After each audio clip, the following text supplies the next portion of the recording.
आताताई आतंकी दुष्टों को विनाश करो जो अधर्म में चल रहे हैं। इन अधर्मियों का विनाश करो। असहाय जन हैं उनकी सहायता करो। कौन सा ऐसा धर्म है जो दूसरे का अहित करके पुष्ट होता हो? वो धर्म नहीं, वो अधर्म है। इसलिए अभी पता चल, दूसरों को दुख देना, भयभीत करना, आतंक मचाना स्वभाव होता है। कोई भी महापुरुष ऐसा किसी भी धर्म की रचना नहीं की जिसमें जो असहाय है, निर्बल है या जो निरापराधी है उनका विनाश किया जाए। नहीं, इनकी बुद्धि भ्रष्ट है। ये शासन के द्वारा ही काबू में किए जा सकते हैं। एक आदमी लाखों को पीड़ित कर रहा है, एक आदमी देश को भयभीत कर रहा है, ऐसा नहीं। अधर्माचरण करने वाला कभी सुखी नहीं हो सकता। स्वर्णकार अधर्म आचरण कर रहा था तो उसके अधर्म आचरण में सम्मिलित होने वाले राज कर्मचारियों ने उसे मार दिया। उसका स्वर्ण ले लिया, धन ले लिया और उसे बॉक्स में बंद करके वो निकल ही रहे थे कि वो जो धर्म पे चलना ठाना था उन्होंने देख लिया। बाहर निकले, उनका ये क्या है? अब वो तो फंस गए क्योंकि बॉक्स में उसकी लाश थी और सब बैग झोला में स्वर्णाभूषण धन था। उन्होंने तुरंत उसको कहा, आवाज मत दीजिएगा, देखो हम तुम्हें हिस्सा दे देंगे। ये जो धन हमारे पास है इसको हम 3 हिस्से में बांट लेंगे और इसको हम नष्ट कर देते हैं, कोई जानेगा नहीं, हम राज कर्मचारी हैं, किसी तरह का फसाव नहीं होगा। उन्होंने कहा, ये मैं अधर्म का कार्य नहीं कर सकता, मैं तो अब हल्ला मचाऊंगा, सबको बुलाऊंगा और बताऊंगा कि तुमने इसकी हत्या की है और इसका धन अपहरण कर रहे थे। अब राज कर्मचारी, उन्होंने सोचा हमारी ड्यूटी भी जाएगी, धन भी जाएगा, सजा भी मिलेगी। दोनों ने इशारे में ही बात कर ली और हल्ला मचा के दौड़ पड़े, पकड़ो इसे, पकड़ो, जाने न पाए। उसे पकड़ लिया। लोग इकट्ठा हुए, क्या हुआ? देखो ये धन अपहरण करके जा रहा था, इसकी हत्या कर दी। तो हम लोग गश्त लगा रहे थे तो हमें शंका हुई, आए तो देखा ये पकड़ा गया। जो धर्म से चल रहा था उसको पकड़ लिया। अब तो प्रमाण, राज कर्मचारी खुद गवाही देने के लिए तैयार, उसे बंद किया गया, मुकदमा हुआ। वो बार बार जज के सामने यही कहता था, जिसकी कसम खवाओ हम कसम खा लेते हैं, हमने बिल्कुल ये कार्य नहीं किया, ये लोग ये कार्य कर रहे थे, हमने इनको रोका तो इन्होंने मुझे साझेदारी के लिए, पर मैंने वो स्वीकार नहीं किया तो फिर इन्होंने ऐसा किया। पर उसकी कौन बात माने? राज कर्मचारी गवाही। मुकदमा लंबा खिंचा, उसे जेल में रखा गया। हर बार आके वो यही प्रार्थना करता, कई वर्ष तक चलता रहता मुकदमा। जेल का उसे बड़ा कष्ट भोगना पड़ता। वो विचार करता कि मैं अगर हिस्सा ले लेता तो बच जाता, लेकिन धर्म से चल रहा था तो देखो मुझे कष्ट भोगना पड़ा। मुझे लगता है भगवान के दरबार में न्याय नहीं है, धर्म रक्षा नहीं करता, ऐसा लगता है। एक दिन आया और रो करके यही बात कही जज के सामने कि मुझे लगता है भगवान नहीं है, क्योंकि मैं बार बार सत्य को साक्षी करके कहता हूं कि मैंने ये कर्म नहीं किया और मुझे दंड दिया जा रहा है, मुझे क्लेश दिया जा रहा है धर्म से चलने के कारण। अगर मैं सम्मिलित हो जाता तो मुझे तीसरा हिस्सा मिलता और बिल्कुल बात शांत होती। ये क्या धर्म है, कहां भगवान है? जज ने इस पर गौर किया। कई वर्ष वो जेल भोगता रहा, मुकदमा चलता रहा। तब जज ने गौर किया कि बार बार ये कहता है इसकी जांच की जाए, तो हत्याकांड होते ही रहते हैं। एक शव आया वहां, जज ने मंगवाया था, जो पोस्टमार्टम के लिए जाता है, मंगवाया और कहा देखो इसका कोई नहीं है, अंतिम संस्कार के लिए अपने ही लोगों को जाना है। तो 2 कर्मचारी जो थे सरकारी, जो स्वर्ण चोरी में सम्मिलित थे, उनको और उसको कहा कि बस तुम थोड़ी देर नदी के किनारे बैठे रहना, हम और लोगों को लेकर के आते हैं। और एक आदमी को छुपा के बैठा लिया और राज कर्मचारी नदी के किनारे शव को लेकर बैठे। उसको देखा जिसको बहुत कष्ट दिया जा रहा था, सारा आरोप उसके ऊपर था, जो धर्म से चल रहा था। उसे कहा माना नहीं ना, अगर मान लेता तो तीसरा हिस्सा भी मिल जाता, बात वहीं खत्म हो जाती है। देखा, फंसा दिया, तेरे को आजीवन कारावास मिलेगा, कोई नहीं बचा सकता तेरे को। मेरी बात नहीं मानी, कह रहा था हल्ला मचाऊंगा, ऐसा वैसा, अब भोग। तो जज के द्वारा जो एकांत में बैठाला हुआ आदमी था उसने पूरी बात सुनी, इसीलिए ये नाटक रचा गया था। तीनों को बुलाया और कहा तुम निर्दोष हो उस धर्मात्मा से। स्वयं इनकी आवाज से हमने सुना ये कह रहे थे जो तुम बात कह रहे थे। तो उसने कहा कि ये तो ठीक है, अब निर्णय ठीक कर दिया, लेकिन अब कई वर्षों से मैं दंड भोग रहा था, ये कौन सा न्याय है? किस अपराध के कारण? मैं तो धर्म से चल रहा था, इसमें किंचन मात्र मेरा कोई अपराध नहीं था। फिर कई वर्ष से मैं सजा क्यों भोग रहा था? बार बार प्रताड़ना, नाना प्रकार के कष्ट क्यों भोगा मैं? जज ने कहा तुम हृदय को साक्षी करके बताओ, क्या कोई ऐसा अपराध किया है जिसका प्रकाश ना हुआ हो और तुम्हें दंड ना मिला हो? हम अब उसका कोई दंड थोड़ी तुम्हें देंगे, लेकिन तुम्हारे अंदर जो भगवान के प्रति आरोप है उसका निराकरण हो जाएगा। उसने कहा हाँ, यौवन अवस्था में मैंने किसी स्त्री को ऐसा ऐसा, और वो विरोध करने पर भी उसे मार दिया और आज तक बात कोई प्रकाशित नहीं हुई। तो बोले फिर भगवान को क्यों दोष देते हो? वो कर्म तुम्हारा दंड अगर मिल जाता तो नष्ट हो जाता, वो कर्म सुरक्षित है। उसी कर्म ने तुम्हें यहां अधर्म ना होने पर भी फंसाया और देखो तुम्हें भोगना पड़ा। तो निश्चित समझो, यदि आप अधर्म के द्वारा कोई भी सुख साधन करेंगे तो आप नष्ट होंगे। अधर्म के द्वारा आप धन आदि छीनना चाहेंगे तो आप नष्ट होंगे। अधर्म कर दिया है और उसका प्रायश्चित नहीं हुआ तो वो कर्म सुरक्षित है। ऐसी जगह फंसाएगा जहां 100% आपने कोई अपराध नहीं किया पर आपको उसका दंड भोगना पड़ेगा। फिर आपको लगेगा कि न्याय में अन्याय हो रहा है, कोई भगवान नहीं है। देखो मैंने बिल्कुल कसम खा के कहता हूं पाप नहीं किया, पर ये पाप का जो आरोप लगा वो पूर्व पाप आकर के तुम्हें दंडित कर रहा है। अब इस कर्म विधान को ये बहिर्मुख लोग क्या जानते हैं?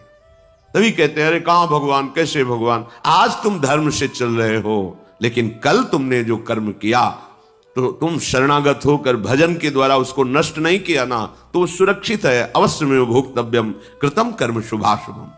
इसलिए श्री भगवान आदेश कर रहे हैं यज्ञार्थात् कर्मणोन्यत्र लोकोयम कर्म बंधनः तदर्थम कर्म कौन्ते मुक्त संगः समाचर। मुक्त हो जाओगे, न काम तुम्हें अधीन कर पाएगा, न पाप अधीन कर पाएगा, परमानंद में डूब जाओगे। केवल प्रभु के लिए कर्म करो। ये अगरबत्ती, धूपबत्ती, आरती, पूजा प्रभु को अपना नहीं माना तो ये थोड़ा शुभ कर्म बन गया, बस ये तुम्हारा प्रायश्चित नहीं होगा। जो तुमने अधर्माचरण के अगरबत्ती धूपबत्ती से खत्म होने वाले नहीं हैं, उनके लिए तुम्हें नाम जप करना पड़ेगा, नाम कीर्तन करना पड़ेगा। नाम कीर्तनम यस्य सर्व पाप प्रणाशनम, समस्त पापों का नाश करने में समर्थ है। राधा राधा राधा, कृष्ण कृष्ण कृष्ण, गोविंद गोविंद गोविंद। भगवान नाम, अगर भगवान नाम का आप निरंतर जप करने लगे तो आप स्वयं तर जाएंगे और लोगों को तार देंगे। मम भक्तियुक्तो भुवनम पुनात् सतरति सतरति सलोकान तारयति।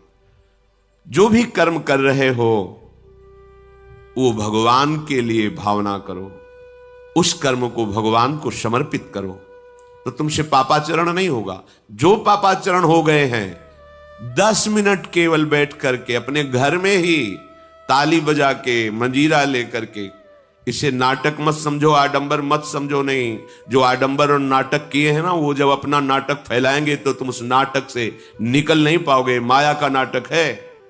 भगवान नाम कीर्तन, ये जो लोग कहते हैं ना कि भगवान तो हृदय में बैठे, दिखावे की क्या जरूरत है? अगर इतना बोध हो चुका है भगवान हृदय में बैठे, तब तो आप सिद्ध हो गए। केवल वाणी से बोल रहे हो, मन मानी आचरण कर रहे हो, दुर्गति को प्राप्त हो रहे हो, तो है ना सबके हृदय अछत विकारी, पर सकल जीव जग दीन दुखारी। सबके हृदय में बैठा है पर दुर्दशा रोक रहा है क्या वो? क्यों? क्योंकि तुम केवल बातों से कहते हो सबके हृदय में बैठा है। ऐसा अनुभव किया?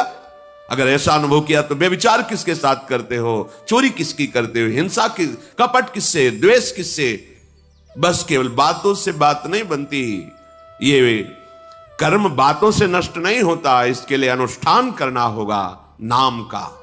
चाहे जैसी परिस्थिति हो, चाहे जो हो, जैसे भी हो, तुम्हारा मंगल होगा। अहोबत सपचतो गरियान यह जिभ्यागे वर्तते नाम तुभ्यम। वो नीच आचरण करने वाला, अभक्ष पदार्थ खाने वाला भी यदि भगवान नाम उच्चारण करता है तो परम पावन हो जाता। अहो, आश्चर्य की बात, बड़े बड़े प्रायश्चित जिसे पावन नहीं कर सकते, भगवान नाम उसे पावन कर देता है। जय सीत हरिवंश विचार के मनुज देह गुरु शरण गई, सकई तो सब पर पंच तज कृष्ण कृष्ण गोविंद कही। कृष्ण कृष्ण गोविंद क्या जाता है। हम तो ये नहीं कह रहे कि तुम नहा के जपो, तुम ऐसा करो, जैसे हो जहां हो, गोविंद गोविंद राधा राधा राधा वल्लभ श्री हरिवंश, तुम पावन हो जाओगे प्यारे। तुम्हारी दुर्गति, तुम्हारी विपत्ति, तुम्हारी उन्नति में जो बाधक कर्म है उनको नष्ट करो। किसी से भीख मांगने की जरूरत नहीं, कृपा की। अगर नाम जप नहीं तो कहीं भी भाग के चले जाओ, देख लो तुम्हें क्या मिलता है। नाम जप करो, तुम स्वयं देने वाले बन जाओगे, मांगना मिट जाएगा जन्म जन्म का। विश्वास करो, जैसे भी हो, नहीं छोड़ पा रहे गंदी बातें, शुरू करो, नाम को तो अंदर लाओ, वो तुम्हें इतनी सामर्थ्य देगा, सब छूट जाएगा, सब छूट जाएगा। विश्वास करो, आज तक जितने बड़े बड़े ऊंचाई के पद पर पहुंचे हुए महात्मा हैं, सबके मूल में नाम पाया गया।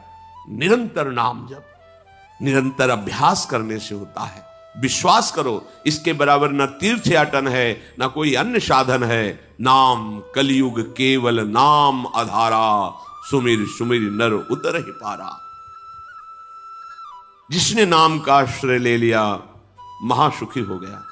पर जब तक तुम्हारे पाप कर्म भस्म नहीं होते तब तक तुम्हें आनंद नहीं मिलेगा। इसलिए विश्वास करके दीर्घ काल तक सम्मान पूर्वक, आदर पूर्वक हृदय में नाम जप करो।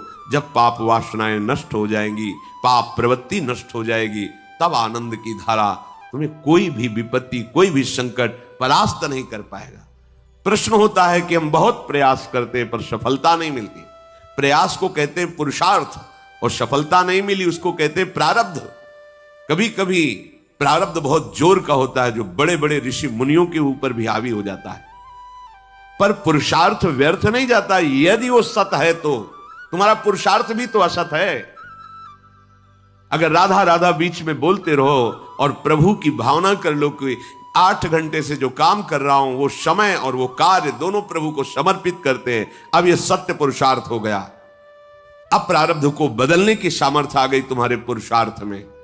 खिलवाड़ नहीं है जो तुम एक भी कर्म करते हो, वो कर्म सुरक्षित है, वो तुम्हें दंड दे के रहेगा या तुम्हें सुखी करके रहेगा। असत है, पाप है तो दंड देगा, सत है, सुकृत है तो सुखी करेगा। विश्वास मानिए, ये सत्य वार्ता है, ये कोई चाटुकारिता की बात नहीं है। सत्य में सत्य रहता है, चाहे जो युग हो, चाहे जो समय हो, सत्य अपना प्रभाव दिखा के रहता है। इसलिए भगवान का आदेश है, तुम्हारा जीवन भगवत प्राप्ति के लिए, आनंद में डूबने के लिए, मस्त होने के लिए मिला है। ये मस्ती नशा में नहीं है, ये मस्ती दूसरों के शरीर का मांस खाने में नहीं है, ये मस्ती दूसरों की हिंसा व्यभिचार इसमें नहीं है। मस्ती है स्वात्मानंद की, जब कोई चाह नहीं, कोई परवाह नहीं, मृत्यु भी एक खिलौना लगने लगे, उसे मस्ती कहते हैं। वो मस्ती आती है भगवान नाम जप से। शुद्ध ज्ञान का प्रकाश हुआ, मरने का भय खत्म हो गया, क्योंकि शरीर राग नष्ट हो गया।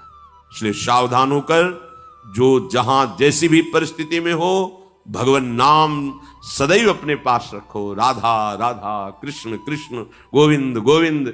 देख लेना, निहाल हो जाओगे, निहाल हो जाओगे, मस्त हो जाओगे। हमारी बात मान लो, हमारी प्रार्थना मान लो, कुछ इसमें नहीं लगता है। इसमें न पैसा देने की बात कर रहे, ना कोई संयम नियम की बात कर रहे। जैसे बने, मन नहीं लगता, मत लगने दो, ये बड़ा दुष्ट है। ये लगता है हमें दुर्गति कराने के लिए। अगर इसकी हां में हां मिलाओगे तो ऐसे निंदनीय कर्म कराता है, घृणा होती है अपने मन से। देखो ना, झांक के देखो ना मन को, कभी ये तृप्त नहीं हुआ। वही गंदी बात, वही गंदा चिंतन, वही गंदे आचरण की प्रेरणा। इस दुष्ट को मित्र मानते हो, ऐसे मन को? जो हमारा खास दुश्मन है वो मन है। वासनाओं में फंसा हुआ, वासनाओं की प्रेरणा करने वाला दुश्मन मन है। इस मन को डंडे से मारो। डंडा है हरिनाम। जितना जपोगे मन उतना ही सावधान रहेगा। कृष्ण कृष्ण, गोविंद गोविंद गोविंद। निरंतर रटन करो, राधा राधा राधा। क्या जाता है? जिह्वा से नाम उच्चारण कर रहे, शरीर से अच्छे कर्म कर रहे हैं, विचार अपने आप पावन होने लगेंगे। विचार पावन हुआ तो महात्मा हो गया, चाहे वो गृहस्थ हो चाहे वो विरक्त हो। तो ध्यान दीजिए, हमारे पुरुषार्थ को प्रबल करने वाला और प्रारब्ध को नष्ट करने वाला एक ही महान समर्थ है, भगवान नाम। इसके सामने कोई साधन बराबरी नहीं कर सकता। ये महामहिम नाम भगवान का है, भगवान को भी अधीन करने की सामर्थ्य रखता है। ये जो निकृष्ट भाव बैठा हुआ है, बेटी हुई उदास हो गए, लड़का हुआ थाली बजाओ घंटा बजाओ, जिससे बहुत बड़ा, बिल्कुल ठीक नहीं है। ये बेटा होता किससे है? बेटी से ही होता है। तुम किससे हुए हो? किसी मां से हुए हो। वो क्या थी? किसी की बेटी ही थी। कैसी मूर्खता छा गई है, गर्भस्थ बेटी की कोई परवाह न करके उसको, ये क्या है? कितने राक्षस वृत्ति में आ गए हैं हमारी। राक्षस भी अपने बच्चों को नहीं खाते। कितनी राक्षसी बुद्धि। हम सुंदर दिखना चाहते हैं, समाज में सम्मान पाना चाहते हैं, और पाप कर्म कैसा? बेटी है गर्भ में, हत्या करा दो, नहीं चाहिए। बेटा कहां से पैदा होगा? वो किसी की बेटी से ही तो पैदा हो रहा है। कैसी मूढ़ता छा जाती है। वैसे भी शास्त्र में स्त्री हत्या करना बहुत बड़ा महापाप कहा गया है। फिर भ्रूण हत्या, गर्भ हत्या, गर्भस्थ शिशु की, उसमें भी कन्या, सर्वनाश।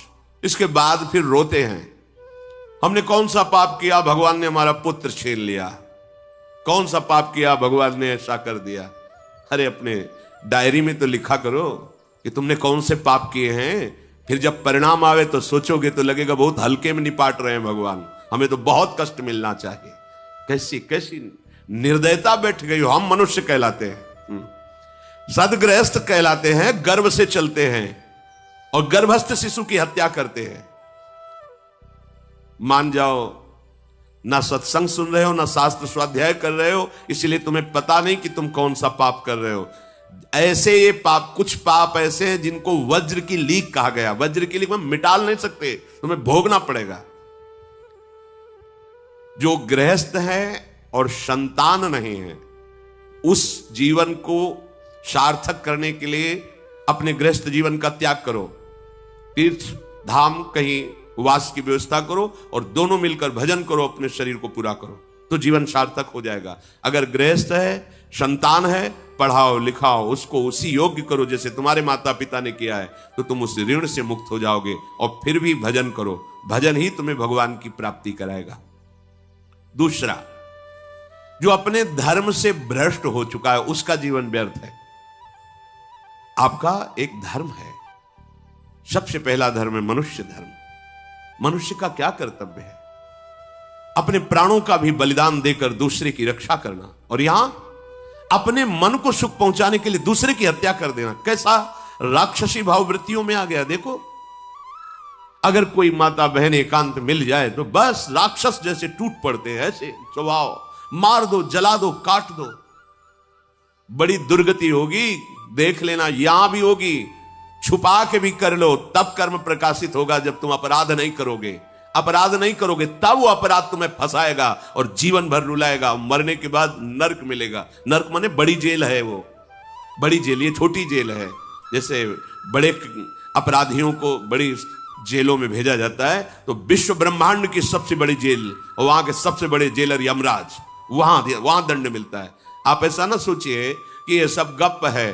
गांव में जैसे बात करे तो लगता है गप है, जब जेल हो आते हैं ना तो कहते हैं। एक गांव में मिले थे, कहा था कि अगर रोज 5 जूता कोई गांव में हमें मारे तो हम उसे सह लेंगे, लेकिन दोबारा जेल जाने वाला आचरण नहीं करेंगे। दिखा रहे थे कि देखो कैसे कैसे कष्ट वहां के कैदी भी मारते हैं जो बहुत पुराने हो गए हैं, वो हमको अनुशासन में रखते हैं। ऐसा ऐसा कितना कष्ट।